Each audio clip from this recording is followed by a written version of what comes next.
Hello दोस्तों, स्वागत है आप सभी का टुडेज जीके प्रोग्राम में। तो चलिए स्टार्ट करते हैं अभ्यास प्रश्न से। वर्ल्ड प्रेस फ्रीडम डे 2021 कब मनाया जाता है? तो इसका सही जवाब है ऑप्शन सी 3 मई।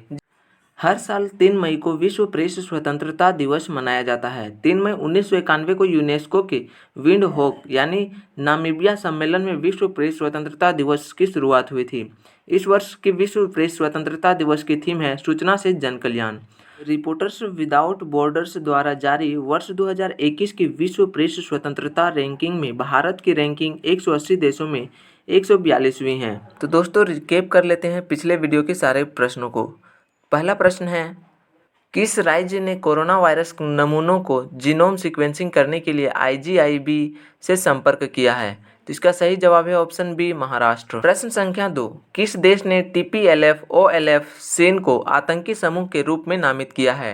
तो इसका सही जवाब है ऑप्शन ए इथियोपिया। प्रश्न संख्या 3, किस देश में G7 विदेश मंत्रियों की बैठक होगी? तो इसका सही जवाब है ऑप्शन डी ब्रिटेन। प्रश्न संख्या 4, भारत और किस देश के बीच 4 मई 2021 को शिखर बैठक का आयोजन होगा? तो इसका सही जवाब है ऑप्शन सी ब्रिटेन। प्रश्न संख्या 5, निम्नलिखित में से किसे हाल ही में भारतीय पेटेंट दिया गया? तो इसका सही जवाब है ऑप्शन डी ऑर्थोपेडिक प्लास्टर। प्रश्न संख्या 6, राशि कुलिया नदी किस राज्य में है? तो इसका सही जवाब है ऑप्शन डी ओडिशा। प्रश्न संख्या 7, ओलिव रिडले समुद्री कछुआ IUCN की लाल सूची में किस श्रेणी में है? तो इसका सही जवाब है ऑप्शन बी वल्नरेबल। प्रश्न संख्या 8, निम्न में से किसको RBI के चौथे डिप्टी गवर्नर के रूप में नियुक्त किया गया है? तो इसका सही जवाब है ऑप्शन ए टी रविशंकर। प्रश्न संख्या 9, दिल्ली छावनी के बेस अस्पताल में कोविड-19 से किस देश के पहले विदेशी राजनयिक की मृत्यु हो गई? तो इसका सही जवाब है ऑप्शन बी तंजानिया। प्रश्न संख्या 10, सरकार ने ऑक्सीजन कॉन्सेंट्रेटर के आयात पर IGST को 28% से घटाकर कितना कर दिया है? तो इसका सही जवाब है ऑप्शन सी 12%। अब तक हम लोगों ने सारे क्वेश्चंस का रिव्यू कर लिया है। अब शुरुआत करते हैं आज के सेशन के पहला प्रश्न। किस राज्य ने पत्रकारों को फ्रंटलाइन कोविड वॉरियर्स घोषित किया है? तो इसका सही जवाब है ऑप्शन बी ओडिशा। आपको बता दें कि ओडिशा ने पत्रकारों को फ्रंटलाइन कोविड वॉरियर्स घोषित किया है। काम करने वाले पत्रकार राज्य में सहज समाचार फीड प्रदान करके एक महान सेवा कर रहे हैं, जिससे लोगों को कोविड-19 से संबंधित मुद्दों के बारे में जागरूक करने की कोशिश की जा रही है। कार्यशील पत्रकार गोपबंधु संवादिका स्वास्थ्य बीमा योजना के अंतर्गत आते हैं, जिन्हें प्रत्येक 2 लाख रुपए का स्वास्थ्य बीमा कवर मिलता है। प्रश्न संख्या 2, हैदराबाद के नेहरू जूलॉजिकल पार्क में कौन से जानवर का कोरोना वायरस टेस्ट पॉजिटिव निकला है? तो इसका सही जवाब है ऑप्शन ए एशियाई शेर।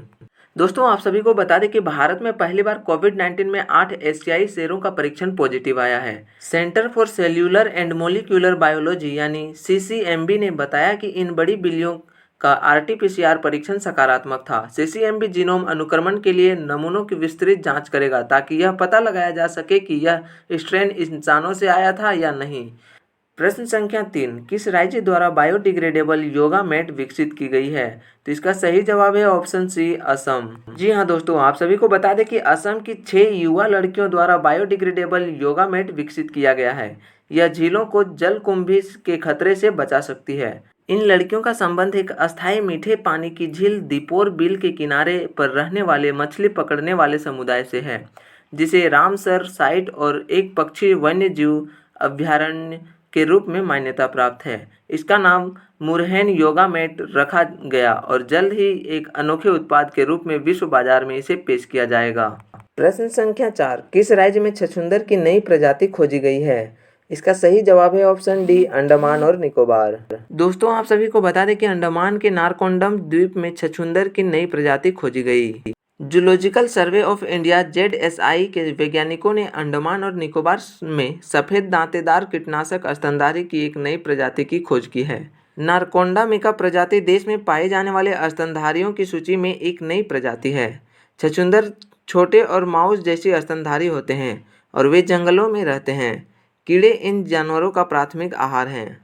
प्रश्न संख्या 5, हाल ही में वैज्ञानिकों ने किस हल्के खनिज की खोज की है? इसका सही जवाब है ऑप्शन ए यूरेनियम। दोस्तों आप सभी को बता दें कि वैज्ञानिकों ने एक नए प्रकार के यूरेनियम की खोज की है जो अब तक का सबसे हल्का यूरेनियम है।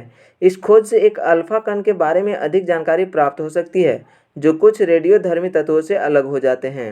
नया यूरेनियम, जिसे यूरेनियम 214 नाम दिया गया है, एक आइसोटोप या तत्व का एक प्रकार है। इसमें प्रोटॉन की तुलना में 30 अधिक न्यूट्रॉन होते हैं। प्रश्न संख्या 6, भारतीय सेना ने किस राज्य में 56 kVA के पहले सौर ऊर्जा दोहन संयंत्र का उद्घाटन किया है?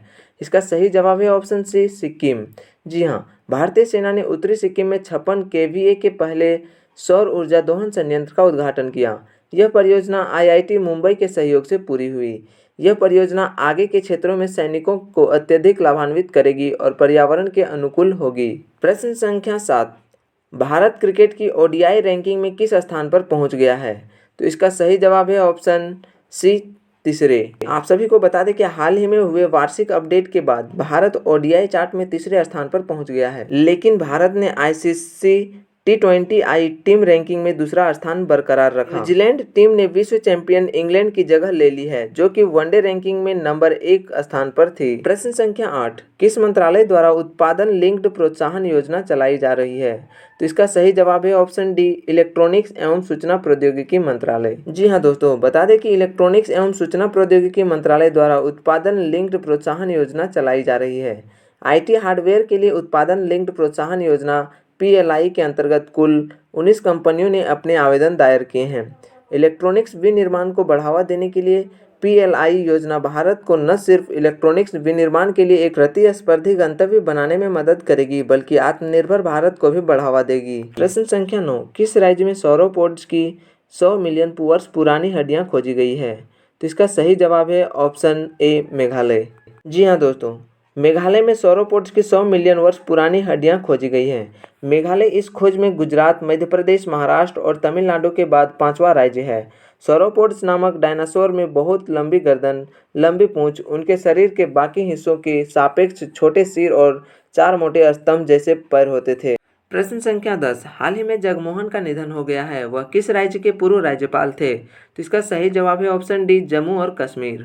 आप सभी को बता दें कि पूर्व केंद्रीय मंत्री और जम्मू कश्मीर के पूर्व राज्यपाल जगमोहन का दिल्ली में निधन हो गया। जगमोहन ने दिल्ली के उप राज्यपाल के रूप में भी कार्य किया। उन्हें एक बार राज्यसभा के लिए मनोनीत किया गया और उन्होंने 3 बार लोकसभा में नई दिल्ली का प्रतिनिधित्व किया। अटल बिहारी वाजपेयी मंत्रिमंडल में उन्होंने केंद्रीय संचार, शहरी विकास, पर्यटन और संस्कृति मंत्री के रूप में कार्य किया। उन्हें 1971 में पद्मश्री, 1977 में पद्म भूषण और 2016 में पद्म विभूषण से सम्मानित किया गया था। तो एक मेरा रिक्वेस्ट है, अगर अभी तक आप लोगों ने इस चैनल को सब्सक्राइब नहीं किया तो इस चैनल को सब्सक्राइब कर लें और वीडियो को लाइक जरूर करें और शेयर भी करें। तो दोस्तों, अब बारी है आज के अभ्यास प्रश्न की। सीरम इंस्टीट्यूट ऑफ इंडिया किस देश में 240 मिलियन पाउंड्स के प्रोजेक्ट में निवेश करेगा? तो दोस्तों, उम्मीद है कि इसका जवाब आप कमेंट बॉक्स में अवश्य दीजिएगा। उम्मीद करता हूँ कि ये वीडियो आपके लिए तो यूज़फुल रहा ही होगा, इसलिए दोस्तों एक लाइक तो बनता ही है। तो दोस्तों, लाइक ज़रूर कीजिए और शेयर भी कीजिए। इसी आशा के साथ इस वीडियो को अंत करता हूँ। जय हिंद साथियों।